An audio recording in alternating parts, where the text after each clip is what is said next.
हम्म। एक आम जीवन रक्षक पुस्तिका या मतलब जिसे हम सर्वाइवल मैनुअल कहते हैं, उसमें आमतौर पर क्या होता है? यही कि आग कैसे जलाएं या फिर जंगली जानवरों के हमले से कैसे बचें। बिल्कुल। या फिर किसी सुनसान द्वीप पर पीने का पानी कैसे खोजें, है ना?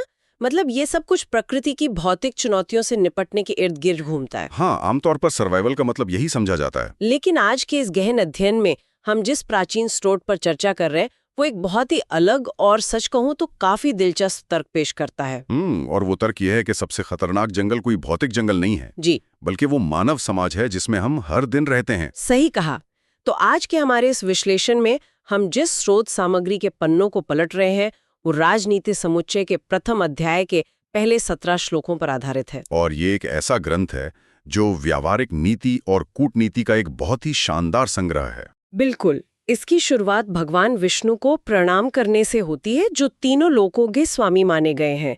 लेकिन इसका जो असली उद्देश्य है वो विशुद्ध रूप से इस सामाजिक जंगल में मतलब रोजमर्रा की जिंदगी में जिंदा रहना और सफल होने की कला सिखाना है। हाँ, और उस उद्देश्य को स्रोत के तीसरे श्लोक में बहुत ही स्पष्ट रूप से परिभाषित भी किया गया है। तो वो उद्देश्य असल में है क्या? देखिए, ये ज्ञान महज कुछ अमूर्त दार्शनिक विचार नहीं है।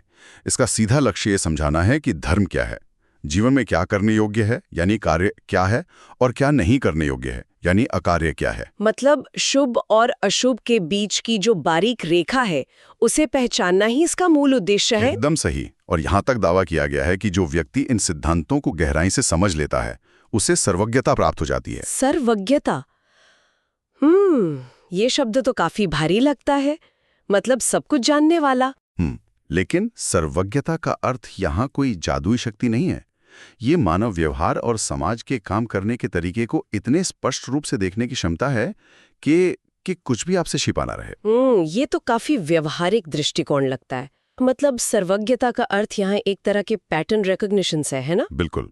अगर कोई इंसान मानव स्वभाव के बुनियादी ढांचे को समझ ले तो वो किसी भी परिस्थिति का पहले से अनुमान लगा सकता है। तो चलिए इस प्राचीन सर्वाइवल मैनुअल के सबसे पहले और सबसे कठोर नियम से शुरू करते हैं। श्लोक 4 से 7 तक जो बातें हैं वो पूरी तरह से आत्मरक्षा पर केंद्रित हैं और उन चीजों के इर्द गिर्द बुनी गई हैं जो एक व्यक्ति को अंदर से खोखला कर देती हैं। हाँ, स्रोत स्पष्ट रूप से चेतावनी देता है कि मूर्ख शिष्य को उपदेश देने, दुष्ट पत्नी का भरण पोषण करने और हर समय दुखी या नकारात्मक रहने वाले लोगों के साथ रहने से एक बहुत बड़ा विद्वान व्यक्ति भी नष्ट हो जाता है। इस बात की गहराई को समझने के लिए हमें आधुनिक मनोविज्ञान के कॉग्निटिव लोड या मानसिक ऊर्जा के क्षय के नजरिए से सोचना होगा। वो कैसे? प्राचीन विचारकों का यह स्पष्ट मानना था कि इंसान का परिवेश उसका मानसिक स्वास्थ्य तय करता है। मतलब अगर कोई व्यक्ति अत्यंत ज्ञानी है लेकिन वो अपना समय किसी ऐसे शिष्य को समझाने में व्यर्थ कर रहा है जो सीखना ही नहीं चाहता, या वो ऐसे लोगों के बीच रह रहा है जो लगातार नकारात्मकता फैला रहे हैं, हाँ, तो उसकी पूरी बौद्धिक क्षमता उस संघर्ष में ही खर्च हो जाएगी, है ना? बिल्कुल। धीरे धीरे उसका खुद का पतन शुरू हो जाएगा, क्योंकि किसी भी रचनात्मक काम के लिए कोई ऊर्जा बचेगी ही नहीं। ये बात श्लोक 5 में और भी भयावह रूप ले लेती है। वहां सिर्फ ऊर्जा के क्षय की बात नहीं है, बल्कि सीधे सीधे अस्तित्व के संकट की बात है। हाँ, वहां साक्षात मृत्यु की उपमा दी गई है। साथ मृत्यु के समान बताया गया है। सांप वाले घर की ये उपमा सच में बहुत शक्तिशाली है। देखिए, सांप वाले घर में रहने का सीधा सा अर्थ है एक निरंतर फाइट और फ्लाइट की स्थिति में जीना। मतलब आप कभी भी शांति से सो नहीं सकते, हमेशा एक डर बना रहेगा। हाँ, ये एक ऐसी अनिश्चितता है जो इंसान के तंत्रिका तंत्र को, नर्वस सिस्टम को हमेशा तनाव में रखती है। तो जो मित्र पीठ पीछे वार कर सकता है या जो सेवक अनुशासनहीन है, वे उस सांप की तरह ही हैं जो शांत तो दिख सकते हैं लेकिन किसी भी क्षण घातक साबित हो सकते हैं। बाप रे, ऐसे माहौल में रहना मौत का इंतजार करने जैसा है, क्योंकि खतरा बाहर से नहीं, बिल्कुल आपके भीतर, आपके अपने घर में ही बैठा है। एकदम सही विश्लेषण है। अच्छा, एक सेकंड, अगर खतरे की बात हो ही रही है तो श्लोक 6 और 7 के नियम आधुनिक मानकों के हिसाब से बहुत चुभने वाले हैं। मैं जब पढ़ी थी तो मुझे काफी अजीब लगा। आप संपत्ति और परिवार वाले हिस्से की बात कर रही हैं। हाँ, स्रोत कहता है कि संकट के समय के लिए धन बचाना चाहिए, धन खर्च करके पत्नी और परिवार की रक्षा करनी चाहिए। यहाँ तक तो ठीक है, समझ आता है। लेकिन इसके बाद का हिस्सा थोड़ा कठोर है। बहुत निर्मम है। इसके बाद नियम आता है कि अगर खुद के प्राणों पर संकट आ जाए तो अपनी रक्षा के लिए धन और पत्नी दोनों का त्याग कर देना चाहिए। सुनने में ये आधुनिक नैतिकता के बिल्कुल खिलाफ लगता है। बिल्कुल लगता है। खुद को बचाने के लिए परिवार का त्याग कर देना, मतलब क्या ये पूरी तरह से स्वार्थ नहीं है? कोई इसे सही कैसे ठहरा सकता है? देखिए, सतह से देखने पर ये चरम स्वार्थी प्रतीत होता है। हम आज जिस नैतिकता में जीते हैं वहां ये बहुत अजीब लगता है। तो फिर स्रोत ऐसा क्यों कह रहा है? इसे प्राचीन न्यायशास्त्र में प्राथमिकता का सिद्धांत या प्रिंसिपल ऑफ प्रायोरिटी के रूप में देखा जाता है। इसे एक आधुनिक उदाहरण से समझते हैं।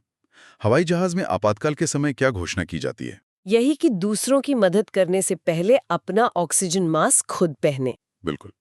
अब ऐसा इसलिए नहीं है कि विमानन कंपनियां चाहती हैं कि इंसान स्वार्थी बने, बल्कि इसलिए है कि यदि इंसान खुद ही होश में नहीं रहेगा तो वो किसी और को कैसे बचाएगा।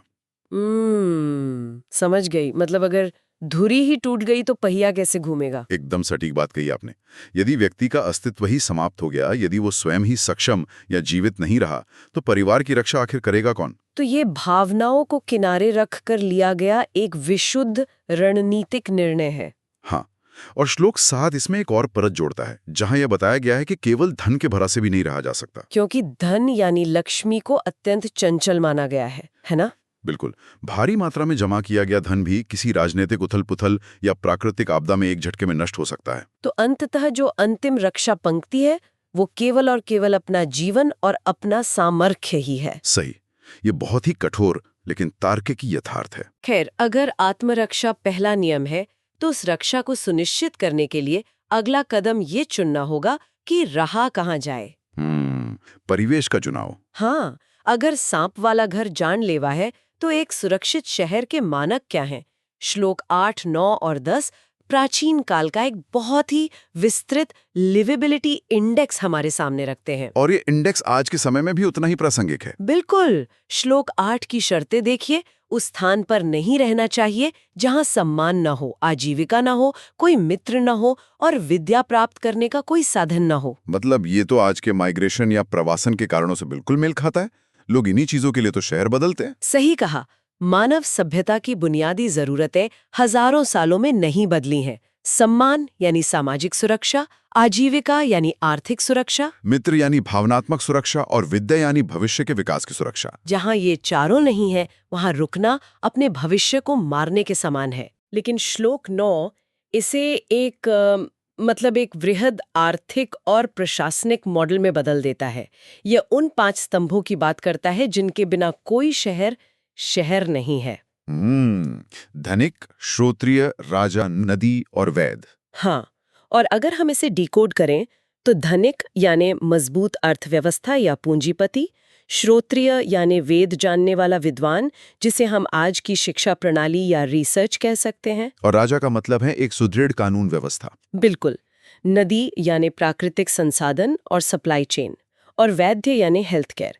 जहां ये 5 ना हो, स्रोत कहता है कि वहां एक दिन भी नहीं रुकना चाहिए। लेकिन ये केवल भौतिक ढांचे की बात हो गई।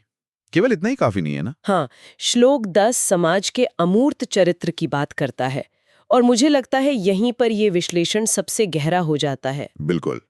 श्लोक 10 कहता है कि जहां आजीविका हो लेकिन साथ ही लोगों में भय, लज्जा, शिष्टता और दान देने की प्रवृत्ति भी होनी चाहिए। नहीं होनी चाहिए। हाँ, आज के मनोविज्ञान में तो यही कहा जाता है कि इंसान को बिना किसी डर या झिझक के अपनी जिंदगी जीनी चाहिए। तो फिर ये प्राचीन मैनुअल एक आदर्श समाज के लिए इन्हें अनिवार्य क्यों बता रहा है? क्योंकि यहाँ भय का अर्थ कायरता नहीं है। इसका अर्थ है परिणामों का डर, कानून का डर या किसी उच्च सत्ता का डर। अच्छा, और लज्जा का क्या मतलब है यहाँ? लज्जा का अर्थ यहाँ कोई हीन भावना नहीं है, बल्कि सामाजिक मर्यादा और जवाबदेही का बोध है।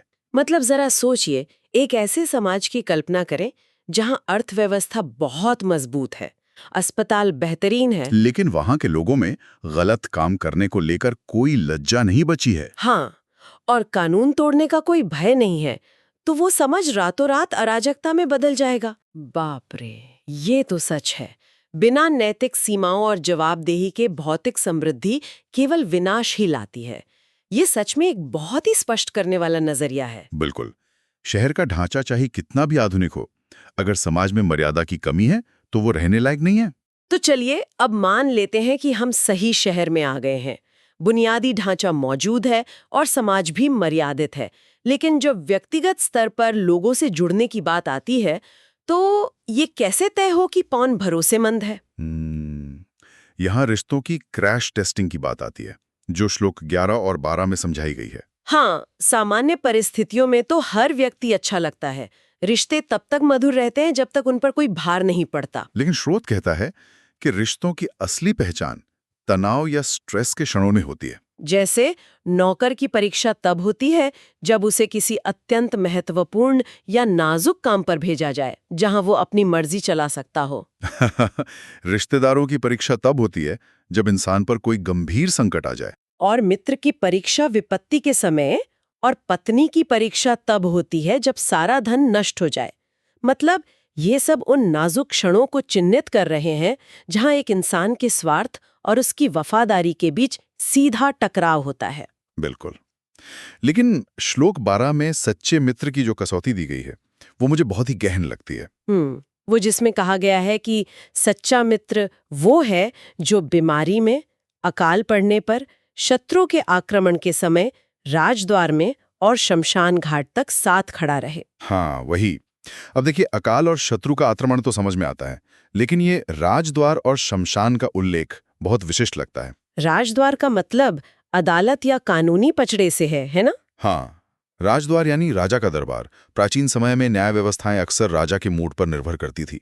वहां पूर्ण सत्ता का वास होता था। तो वहां साथ खड़े रहने का मतलब है खुद को भी खतरे में डालना? बिल्कुल। यदि किसी पर कोई आरोप लगा है और वो राजद्वार में खड़ा है, तो जो व्यक्ति उस समय उसका साथ दे रहा है, वो राजा के क्रोध का शिकार भी हो सकता है। वो अपने स्वयं के जीवन और सम्मान को खतरे में डाल रहा है। और शमशान घाट की बात करें तो मतलब मृत्यु के बाद तो किसी व्यक्ति से कोई भौतिक लाभ प्राप्त नहीं किया जा सकता। सही कहा। वो संबंध पूरी तरह से लेन देन से मुक्त हो जाता है। जो व्यक्ति उस अंतिम यात्रा में, उस पूर्ण शून्यता के क्षण में साथ है, वही निस्वार्थ और सच्चा बंधु है। सच में ये रिश्तों को मापने का एक बहुत ही निर्मम लेकिन सच्चा पैमाना है। जहां लेन देन की कोई गुंजाइश ना बचे, वही असली रिश्ते की पहचान होती है। ये तो बात हुई कि किस पर भरोसा करें। हाँ, लेकिन एक तरफ जहां सच्चे मित्र की पहचान बताई गई है, वहीं श्लोक 15 उन चीजों की एक सूची देता है जिन पर कभी मतलब किसी भी परिस्थिति में विश्वास नहीं करना चाहिए। और वो सूची काफी दिलचस्प है। बिल्कुल। ये सूची है नदियों पर, शस्त्र धारण करने वालों पर, नाखून और सींग वाले जानवरों पर, स्त्रियों पर और राजकुलों पर। अब यहाँ श्रोताओं को ये स्पष्ट करना बहुत जरूरी है कि हम इस स्रोत का केवल तटस्थ विश्लेषण कर रहे हैं। हाँ, एकदम। हम इस ग्रंथ के विचारों का ना तो समर्थन कर रहे हैं और न ही विरोध। हम बस ये डिकोड कर रहे हैं कि प्राचीन विचारक ऐसा क्यों सोचते थे। बिल्कुल। और अगर हम इस सूची को विश्लेषणात्मक नजरिए से देखें, बिना किसी पूर्वाग्रह के, तो इन सभी में एक बहुत स्पष्ट पैटर्न नजर आता है। और वो पैटर्न है अप्रत्याशितता या अनप्रेडिक्टेबिलिटी। सही शब्द चुना आपने। ये पूरी सूची सत्ता, शक्ति और अचानक होने वाले बदलाव के सिद्धांत पर आधारित है। जैसे एक नदी जो गर्मियों में बिल्कुल शांत दिखती है, मॉनसून में अचानक अपना रास्ता बदलकर पूरे शहर को डुबा सकती है। हाँ, और किसी सींग वाले जानवर के दिमाग में क्या चल रहा है, कोई इंसान नहीं पढ़ सकता। वो कभी भी उग्र हो सकता है। शस्त्रधारी व्यक्ति के हाथ में हथियार है, उसका क्षणिक क्रोध या अहंकार उसके नियंत्रण से बाहर हो सकता है। और यही बात राजघरानों पर भी लागू होती है। एक राजा या सत्ताधारी व्यक्ति आज आपका सबसे अच्छा दोस्त हो सकता है, लेकिन कल अगर उसके राजनीतिक हित बदल गए तो वो आपको खत्म करने में 1 सेकंड नहीं लगाएगा। मतलब स्रोत शायद इसी अप्रत्याशित शक्ति की बात कर रहा है कि जिनके पास नुकसान पहुंचाने की ताकत है और जिनका स्वभाव तेजी से बदल सकता है, उनसे हमेशा एक सुरक्षित दूरी बनाकर रखनी चाहिए। बिल्कुल। ये मूल रूप से खतरे के संभावित स्रोतों से सावधान रहने की एक बहुत ही सतर्क और रक्षात्मक दृष्टि है। यहाँ किसी वर्ग विशेष से घृणा की बात नहीं है, बल्कि उस क्षमता की बात है जो बिना किसी पूर्व सूचना के तबाही ला सकती है। सर्वाइवल का नियम यही कहता है कि जो चीज अस्थिर है, उस पर अपने जीवन की नींव कभी नहीं रखनी चाहिए। सही कहा। तो अस्थिरता और अनिश्चितता की बात आते ही हम इस विश्लेषण के अंतिम और सबसे दिलचस्प हिस्से में पहुंचते हैं। श्लोक 13 सीधे लालच पर प्रहार करता है। वो श्लोक जो निश्चित और अनिश्चित चीजों के बारे में। हाँ, ये कहता है कि जो व्यक्ति किसी निश्चित चीज को छोड़कर अनिश्चित के पीछे भागता है, उसका निश्चित और अनिश्चित दोनों नष्ट हो जाते हैं। इंसान के मनोविज्ञान का एक बहुत बड़ा हिस्सा लॉस एवर्जन और लालच के बीच झूलता रहता है। अक्सर लोग उस चीज को दांव पर लगा देते हैं जो उनके हाथ में सुरक्षित है, किसी ऐसी चीज के लिए जो शायद सिर्फ एक मृग दृश्य ना हो। और जो व्यक्ति इस सीमा को नहीं पहचानता, वो जो मिला है उसे भी खो देता है, और जो नहीं मिला वो तो वैसे भी उसका नहीं था। बिल्कुल। लेकिन जब हम सीमा और नियमों की बात करते हैं तो मुझे इस पूरे अध्याय में एक बहुत बड़ा विरोधाभास दिखाई देता है। विरोधाभास किस संदर्भ में? मैं श्लोक 14 और 16 की बात कर रही हूँ। श्लोक 14 विवाह और सामाजिक संरचना के नियम तय करता है। यह कहता है कि एक बुद्धिमान व्यक्ति को हमेशा अच्छे और अपने समान कुल में विवाह करना चाहिए। हाँ, ये एक सामाजिक नियम है। और अगर कोई नीच कुल की कन्या बहुत रूपवान भी हो तो उससे विवाह नहीं करना चाहिए। ये तो स्पष्ट रूप से सामाजिक स्तर को बनाए रखने का नियम है। लेकिन फिर श्लोक 16 आता है जो इसके बिल्कुल उलट बात कहता है। ये एक बहुत ही जटिल वैचारिक बिंदु है। श्लोक 16 कहता है कि विष से भी अमृत निकाल लेना चाहिए, अशुद्ध स्थान या गंदगी से भी सोना उठा लेना चाहिए, नीच व्यक्ति से भी उत्तम विद्या ग्रहण कर लेनी चाहिए, और बुरे कुल से भी स्त्री रत्न यानी अत्यंत गुणवान स्त्री को स्वीकार कर लेना चाहिए। हाँ, बिल्कुल। अब ये क्या बात हुई? एक तरफ स्रोत कह रहा है कि असमान कुल में विवाह न करें, भले ही रूप कितना भी हो, और दूसरी तरफ कह रहा है कि बुरे कुल से स्त्री रत्न को स्वीकार कर ले। इस अंतर्विरोध को कैसे समझा जाए? ये प्राचीन न्यायशास्त्र और तर्कशास्त्र का एक बहुत ही शानदार उदाहरण है, जिसे सामान्य नियम और अपवाद यानी जनरल रूल और एक्सेप्शन के सिद्धांत से समझा जाता है। अच्छा, तो ये कोई विरोधाभास नहीं है? नहीं, श्लोक 14 जो है वो एक सामान्य सामाजिक नियम की बात कर रहा है। प्राचीन समाजशास्त्री मानते थे कि समान पृष्ठभूमि में विवाह करने से जीवन शैली और विचारों में समानता रहती है, जिससे परिवार रूपी संस्था स्थिर रहती है। तो वहाँ केवल शारीरिक सुंदरता की बात हो रही है, जिसे वे पर्याप्त आधार नहीं मानते थे। बिल्कुल। सुंदरता कोई ऐसा गुण नहीं है जो सामाजिक भिन्नता की खाई को पाट सके। तो श्लोक 16 किस आधार की बात कर रहा है? श्लोक 16 परम गुणों और असाधारण मूल्य की बात कर रहा है। ये अपवाद है। ये कहता है कि यदि किसी चीज में अंतर्निहित अकाट्य मूल्य है तो उसकी उत्पत्ति का स्थान कोई मायने नहीं रखता। जैसे कीचड़ में पड़ा सोना। हाँ, कीचड़ में पड़ा सोना कीचड़ नहीं हो जाता, वो सोना ही रहता है। विष में अगर अमृत का गुण है तो उसे निकाला जाएगा। उसी तरह यदि किसी स्त्री में असाधारण चरित्र, ज्ञान और गुण है, जिसे स्त्री रत्न कहा गया है, तो वहां कुल या पृष्ठभूमि का नियम टूट जाता है। बिल्कुल, क्योंकि गुण हमेशा पृष्ठभूमि से बड़े होते हैं। ये विरोधाभास नहीं है, बल्कि ये पहचानने की कला है कि कब सामाजिक नियमों का पालन करना है और कब असाधारण प्रतिभा या गुणों के आगे उन नियमों को किनारे रख देना है। ये सच में एक नई दृष्टि देने वाला विचार है। सिस्टम को स्थिर रखने के लिए नियम चाहिए, लेकिन उत्कृष्टता को पहचानने के लिए उन नियमों से ऊपर उठने की क्षमता भी चाहिए। बिल्कुल सही निष्कर्ष निकाला आपने। अब इस पूरे अध्याय के अंतिम श्लोक 17 पर आते हैं। ये श्लोक मानव मनोविज्ञान, विशेष रूप से स्त्रियों के स्वभाव को गणितीय रूप से मापने का एक प्रयास करता है। और ये भी अपने समय का एक बहुत ही दिलचस्प मूल्यांकन है। हाँ, ये दावा करता है कि स्त्रियों का आहार पुरुषों की तुलना में 2 गुना, लज्जा 4 गुनी, साहस 6 गुना और काम या इच्छा 8 गुनी होती है। आज के समय में इसे पढ़ना मतलब बहुत ही अलग अनुभव है। प्राचीन विचारकों की सोच का ये एक अलग ही पहलू है। फिर से हम यहाँ स्पष्ट कर दें कि हम इसे आज के समाज पर लागू नहीं कर रहे हैं। बिल्कुल नहीं, हम बस उस समय की सोच को देख रहे हैं। तो देखिए, वे लोग केवल राज्य की अर्थव्यवस्था या युद्ध नीति तक सीमित नहीं थे।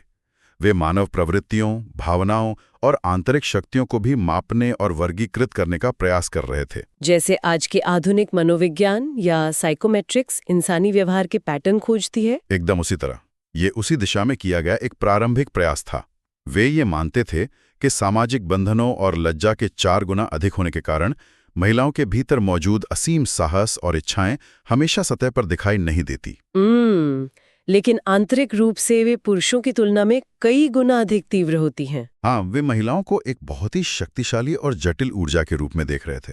यह मानव स्वभाव को एक अदृश्य ऊर्जा के रूप में देखने का तरीका है। तो अगर हम इस पूरे प्रथम अध्याय के पन्नों को एक साथ रखकर देखें तो ये स्पष्ट हो जाता है कि ये कोई आध्यात्मिक ग्रंथ नहीं है। बिल्कुल नहीं। ये विशुद्ध रूप से आत्मरक्षा, व्यावहारिकता और कठोर वास्तविकता का एक घोषणा पत्र है। ये हमें सिखाता है कि जीवन हमेशा आदर्श नहीं होता।